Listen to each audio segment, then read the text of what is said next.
il a contribué à redonner à l'Afrique son passé. Et en redonnant à l'Afrique son passé, il a redonné peut-être son passé à l'humanité. L'homme dont parle Aimé Césaire est Cheikh Anta Diop. L'historien, anthropologue et scientifique sénégalais est décédé 3 jours avant. Une vie consacrée à la réhabilitation de l'Afrique dans l'histoire. C'est lui qui défendra la thèse d'une Égypte antique africaine. Retour sur le parcours de Cheikh Anta Diop. Cheikh Anta Diop naît en 1923 dans le village de Tchétou, au Sénégal. Très tôt, il est envoyé chez un maître coranique, puis à l'école française. Le jeune Cheikh Anta est alors profondément marqué par la vision de l'Afrique qui y est enseignée. Il y a une certaine conception de l'histoire africaine qui vise à avilir un peu, à dévaloriser les Africains, qui fait partie intégrante du projet colonial. L'Afrique n'a pas d'histoire, les Africains n'ont finalement pas accompli grand-chose, ou en tout cas pas contribué au développement historique mondiaux. Et c'est l'environnement dans lequel il baigne dès son enfance au Sénégal. On sait également que c'est des choses contre lesquelles il lutte très tôt. Par exemple, avant la fin de ses études secondaires, il s'attelle à l'élaboration d'un alphabet pour retranscrire les langues africaines. En 1946, Cheikh Anta Diop part poursuivre ses études en France, à la Sorbonne. Il se rêve en ingénieur en aéronautique. Et pour cela, il mène un double cursus en sciences humaines et en sciences exactes. Diop suit les enseignements du philosophe Gaston Bachelard et de l'ethnologue Marcel Griaule. Il choisit de se spécialiser en chimie au Collège de France, sous la direction de Frédéric Joliot-Curie. À Paris, Diop fréquente les milieux intellectuels qui militent pour l'indépendance des pays africains. Les étudiants se retrouvent autour d'Alioune Diop, qui a ouvert au cœur de Paris la librairie Présence africaine. Parmi eux, Aimé Césaire ou encore Léopold Sédar Senghor. Cheikh Anta Diop rédige une thèse à la Sorbonne, mais à cause du caractère explosif de son contenu, aucun jury n'est formé. Diop y défend l'idée que la civilisation égyptienne était une civilisation profondément africaine. Ces thèses iconoclastes sont finalement publiées dans Nation Nègre et Culture en 1954. La sortie du livre fait l'effet d'une bombe dans le milieu universitaire. Il n'est pas le premier à porter cette idée que les Égyptiens de l'Égypte antique étaient des Noirs africains. C'est un débat qui intervient relativement tôt, non seulement en égyptologie, mais également dans les écritures de philosophes grecs, qu'il reprend d'ailleurs à son compte. Mais c'est le premier à essayer de faire une exploration systématique de cette idée pour véritablement replacer l'égyptologie au cœur des études africaines. Et ça dérange parce que, d'une part parce que ça n'a pas été fait, d'autre part parce qu'encore une fois, il publie ce livre en 1954, on est encore en pleine période coloniale. Sur le plan de la fierté de l'histoire africaine, il a joué un rôle énorme. Parce que, précisément, on répétait encore dans ma jeunesse, quand j'ai commencé à faire l'histoire de l'Afrique subsaharienne, les collègues historiens de l'université à Paris, dans la Sorbonne, « Ah bon, vous faites de l'histoire africaine, mais il y a des sources, mais ça n'existe pas l'histoire africaine. » Donc on en était là encore en 1970. Donc le rôle de Cheikh Anta Diop a été absolument fondamental. C'est le premier à déclarer que les Africains, au lieu d'être victimes de l'histoire, sont finalement des gens qui ont créé et qui ont été à l'origine d'importantes civilisations. Donc ça, c'est quelque chose qui sera repris dans énormément de milieux, dans énormément d'idéologies politiques. C'est un message dont les gens vraiment se saisissent pour justement nourrir les luttes politiques de l'époque. En 1960, à l'issue d'une soutenance houleuse, Cheikh Anta Diop finit par décrocher son doctorat. Sa méthodologie est l'objet de vives critiques. Parmi les choses qu'on reproche à l'époque à Cheikh Anta Diop, c'est par exemple de ne pas s'appuyer sur une base de sources suffisamment large. C'est vrai qu'il reprend beaucoup d'auteurs, des auteurs de la Grèce antique, il reprend des égyptologues, mais c'est finalement un type d'analyse qui est plus basé donc sur ses écrits anciens que véritablement sur des recherches de terrain en Égypte. Il engagera des recherches en laboratoire, notamment des recherches au carbone pour essayer de déterminer, mettons, le taux de mélanine dans la peau de certains cadavres qui sont retrouvés en Égypte ancienne, mais ça, c'est des choses qui interviennent plus tard.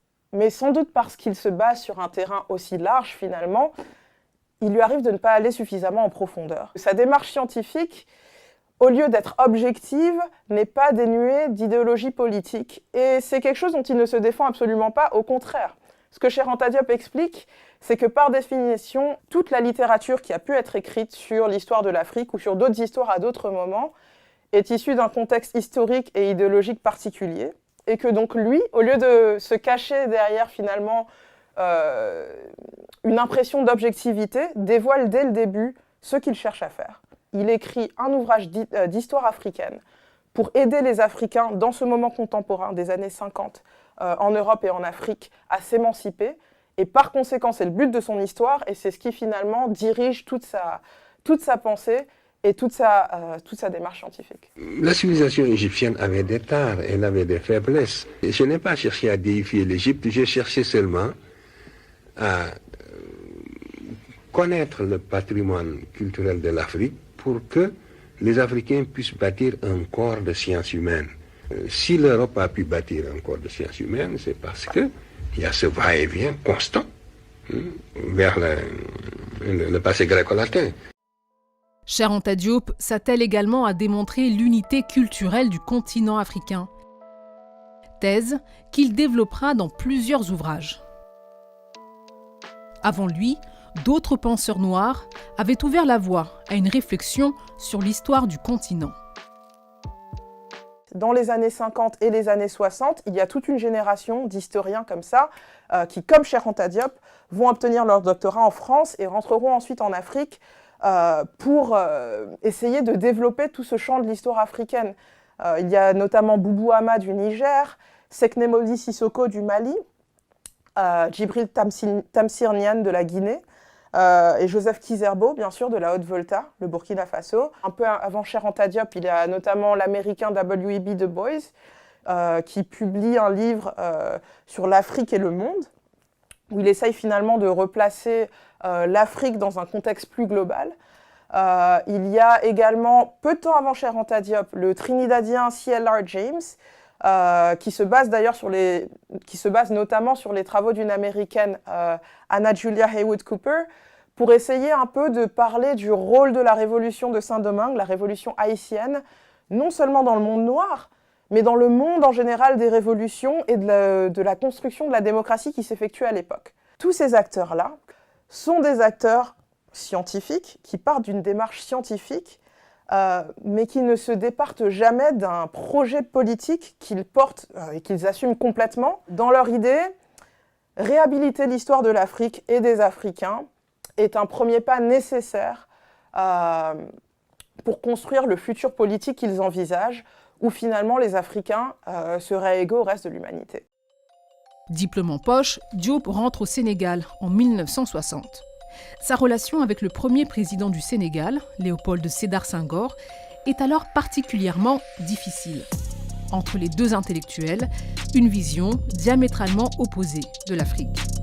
Là où Senghor parle de négritude, là où il souligne notamment la différence entre une culture nègre plus fondée sur le rythme et une culture hellène plus fondée sur la raison, Cheikh Anta Diop cherche à tout prix à montrer non seulement les développements intellectuels qui ont eu lieu sur le continent africain et issus de populations noires, mais également les fondements finalement nègres de cet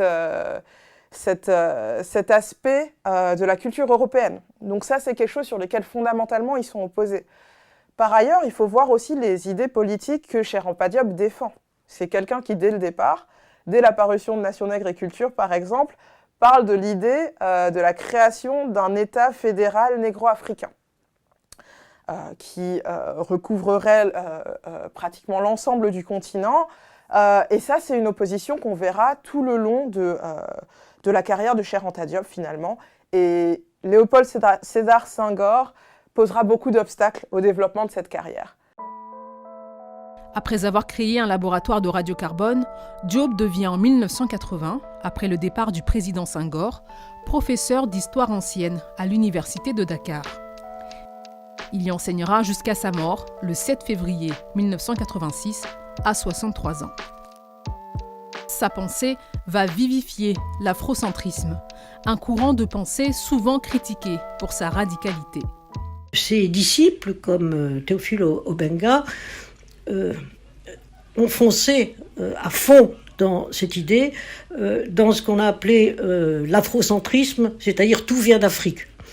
Alors ça, disons que c'est une idée historique fausse. On ne peut jamais dire pour rien que tout vient de quelque part.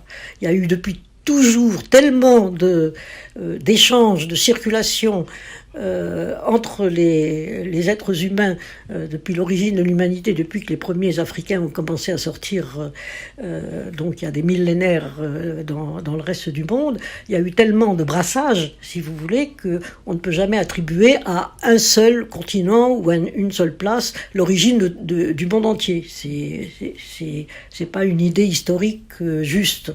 Donc c'est facile à critiquer. Mais ça n'est pas parce qu'on va critiquer l'exagération de la thèse que la thèse est à rejeter. Alors, les historiens savent qu'aucun historien n'est sacré, même le plus important.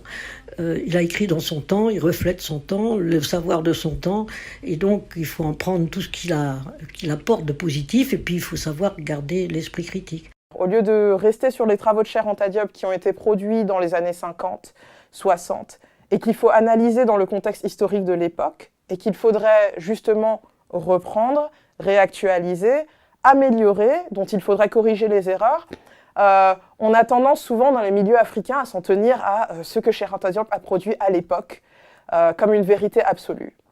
Or, toute démarche scientifique, par définition, est amenée à être corrigée, est amenée à être améliorée et est amenée à être étendue. 33 ans après sa mort, Cheikh Anta Diop continue de jouir d'une grande popularité en Afrique et dans les diasporas. Je crois que l'avenir des peuples noirs, n'est-ce pas, est radieux dans la mesure où nous comprenons vraiment et nous saurons interpréter l'histoire.